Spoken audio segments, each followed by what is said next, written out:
নমস্কার বন্ধুরা, আজ আবার মাদার কিচেনের ব্লগ থেকে চলে এসেছি। একটা রেসিপি করব ছিম আলু আর কাঁচা টমেটো দিয়ে চচ্চড়ি করবো, পোস্ত আর সর্ষে বাটা দিয়ে। দেখতে থাকুন। এই যে কালো জিরা তেল দিয়ে দিয়েছি কড়াইতে, কালো জিরা ফোড়ন দিয়ে দিলাম, একটু আমি পেঁয়াজ দেবো। পেঁয়াজ দিলাম, পেঁয়াজটা একটু ভাজা হয়ে গেলে পেঁয়াজটা একটু ভাজা হয়ে যাক, তারপর দিয়ে দেবো হলো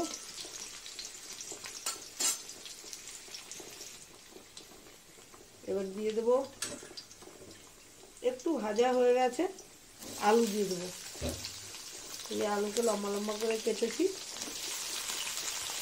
আলু আর চিমটা একসাথেই দিয়ে দেবো। চিমও আমি ধুয়ে রেখেছি। এই যে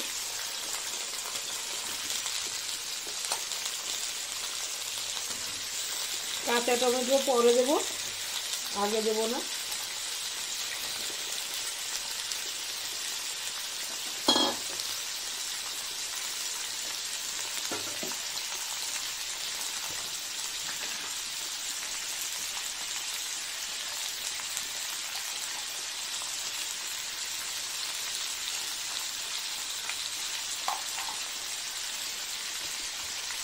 একটু নেড়ে চেড়ে নিই, হলুদটা পরে দেবো।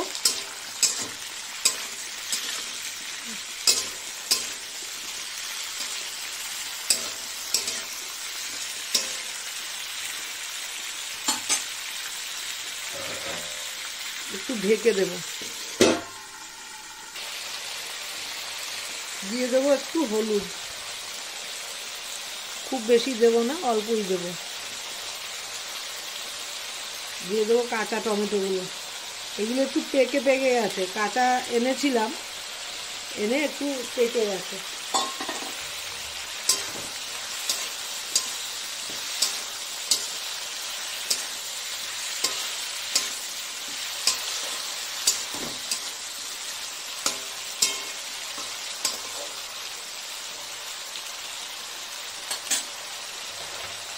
আর একটু ঢেকে দিই।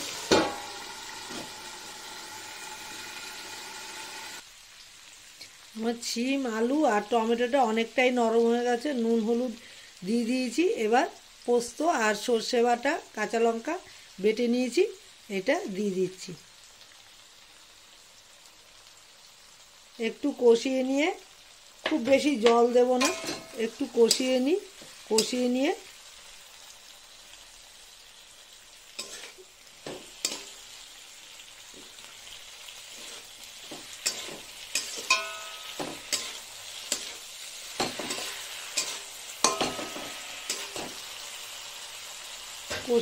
তারপর আবার বন্ধুদের দেখাবো। 3-4 অনেকটাই কষানো হয়ে গেছে, ছিম আলু আর তো কাঁচা টমেটো তো গলেই গেছে একদম। এবার দিয়ে দেবো হলো যেই বাটিতে আমি মিক্সির বাটিতে মশলাটা করেছি, সেই বাটি দেওয়া জল দিয়ে দেবো। আর জল দেবো না, একটু ঢেকে দেবো। আলুও সেদ্ধ হয়ে গেছে, শুধু ছিমটা যদি একটু কম সেদ্ধ হয়ে থাকে তাহলে একবার সেদ্ধ হয়ে যাবে। এবার এটাকে ঢেকে দেব, হালকা আঁচ করে দেবো, ঢেকে দেবো।